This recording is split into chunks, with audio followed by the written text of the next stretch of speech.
How's it going, guys? This is Luke from Coffee House, and today I wanted to jump in here and compare two of the most prominent gooseneck kettles in the coffee market.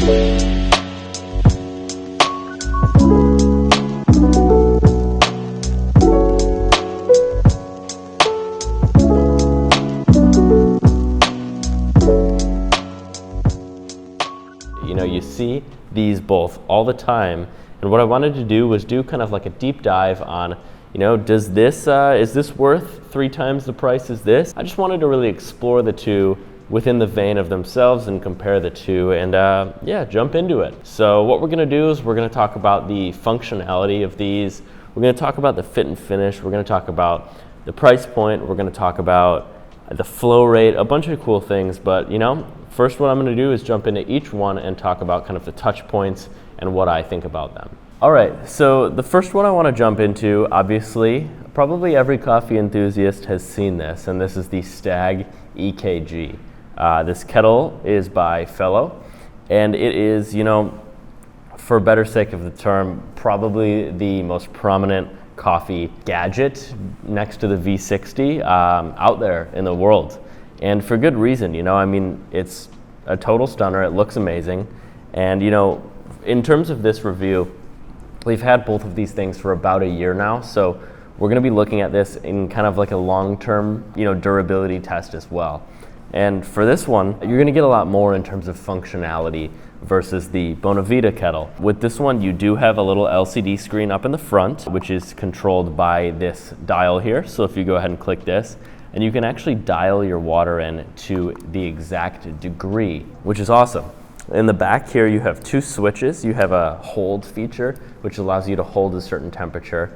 And then you have a Fahrenheit Celsius switch as well, which is obviously going to switch between your preference of display. What's great about that is, obviously having a specific temperature is really important, especially when you get into teas and things like that all have kind of a different need set for this specific, brewing method. So, obviously there's a lot more of a function with this one versus the other one, but let's go ahead and jump into the Bonavita and talk about their functions. Here we have the Bonavita kettle, and in terms of functions, there's really not all too much compared to the Stagg. Right here, you have an on button, you also have an off button, and that's really about it. This isn't something like the Stagg where you're going to be able to dial in at a specific temperature. There's actually no temperature reading on here, but this will automatically click off when it is boiling. So it does have kind of an internal PID there that will get that fixed, get everything situated. But other than that, you're not looking at much more. With that being said, let's go ahead and jump on to the touch points of these two specific kettles and get a little more into kind of the fit and finish overall. So for the first one, the first of the fit and finish, I want to talk about the Stagg's different models that they have. And over the years, they've developed a variety of different sub-models and designs and things like that. And that mostly has to do with this top piece right here, the little knob, and this handle. Traditionally, they came with black handles right here for the respective black one. There's also a white one that came out originally. They didn't even have this base first. It was just kind of a kettle that you would throw onto the stove. I remember having one of those back in the day. But beyond that, they started rolling out pink ones and different material handles and stuff. And here we have the birch handles, or like the lighter wood handles. And for fit and finish of this one, there is something on the top here that we have had quite a bit of a problem with, is the wood on top due to the heat and the steam. This actually did end up cracking pretty terribly, actually. And so we ended up gluing it down onto here because it would just kind of lift off when it got hot. And so we wanted to avoid that, so we made a repair. The plastic ones we've never had a problem with before. This handle is totally fine. And it has kind of like a nice wear to it, like where you can see where your hand sits on the actual kettle. And it looks, looks aged. It's cool. Other than that, the fit and finish overall is very sleek. It's, we've had this for about a year, and there's really no dents, bruises, scratches, anything serious on here, which leads me to believe, this is a very durable kind of finish on this. The touch points, other than that, there's not going to be all too much besides the base. There is a rubberized ring that will hold this in place and keep it pretty sturdy. Like, you can really feel it in there. It's like really connected with your countertop. And all of the buttons here are standard fellow, high quality finishes. All the touch points are not too ridiculously over-engineered, but they do feel good. The knob here is like it has a little bit of play to it, but nothing too obscene. The display is nice and bright and hasn't went out for us in any of our models, and we sell a lot of these on our store. We've never seen that problem. The switches on the back, really everything about this is well engineered. And despite some longevity things, the fit and finish on this is obviously top notch. They've won countless design awards. And I think that's a very important reason why people purchase this kettle is because of the way it looks. I mean, it just stands out compared to any of those other kettles out there. And we'll see how that really kind of plays out. So with the Bonavita here, the fit and finish is obviously a little bit different than the EKG over here. From the base, you can see this has a lot more play in it. When there's water in it, it's going to be a little bit different. But just functionally speaking and design speaking, it does not look all that pretty. That being said, we've had this for about a year. It's held up pretty well. There's some scratches along the bottom. The plastic is obviously a little cheaper. I can mark it up with my nail pretty easily down there. And then it's the same plastic on this handle and this as well. The stainless steel is obviously nice. The logo, I don't know if, a lot of people will identify with the branding like that and this kind of red LED to show that it's, functional. But overall, for $50, you're getting a kettle that heats water, which is pretty nice. But I guess it's more of a personal question. If you value the design over the function, are you willing to spend 3 times as much for that?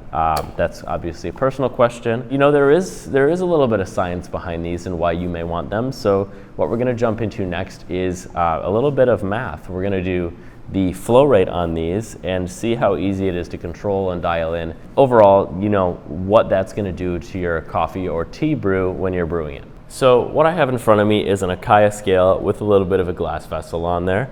And right now these waters are boiling up, and we're going to go and essentially kind of pour this water out at its max flow rate. These goosenecks do control the flow to a certain extent. And what I want to be able to do is give you a quantifiable number as to how many milliliters per second you're going to get when you go ahead and pour these. Flow control is very, very important for making a pour over, especially for consistency's sake. And this matters a lot. The consensus with these Bonavitas versus the Staggs is that the Bonavitas are very aggressive pours. And sometimes people like that, sometimes people don't. It does fall into preference, but if you're looking for control, this is a functional number that I want to be able to give you guys. So we're gonna let these boil and we're gonna jump into it.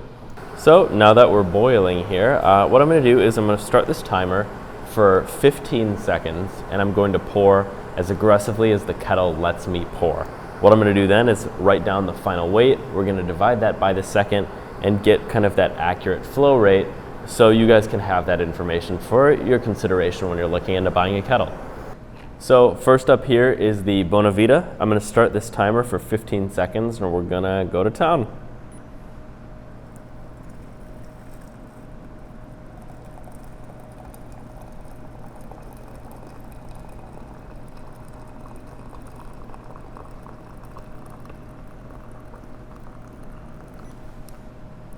All right, so we got 466 grams of water in 15 seconds out of the Bonavita.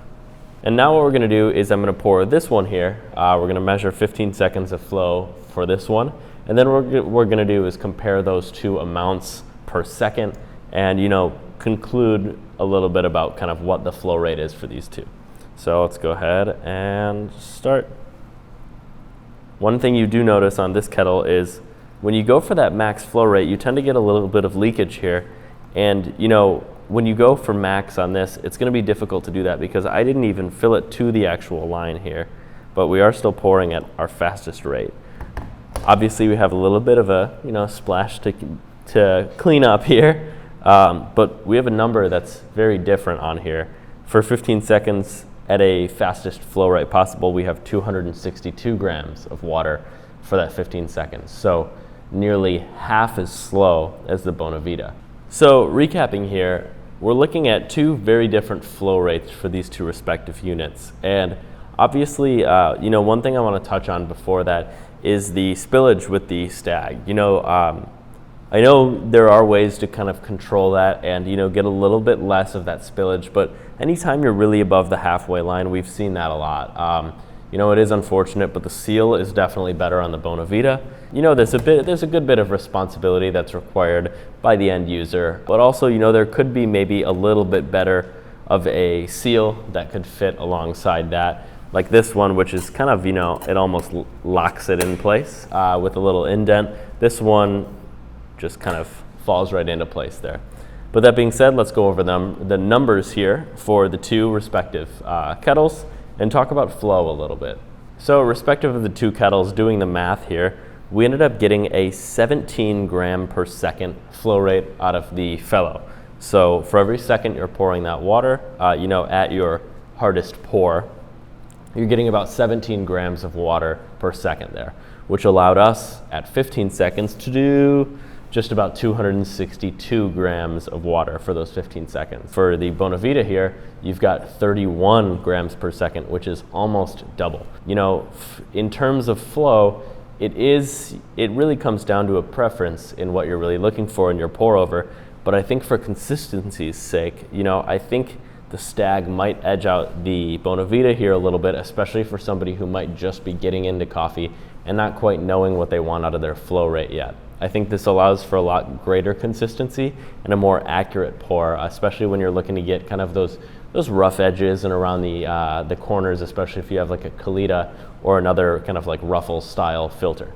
That being said, what we're gonna move on to next is a little bit more about kind of the reliability of these and then wrap up.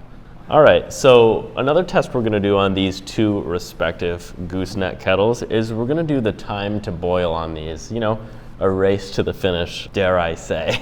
And so what I'm gonna do is I'm gonna go ahead and measure out 500 milliliters or grams of water, and we're gonna go ahead and see the actual time to boil.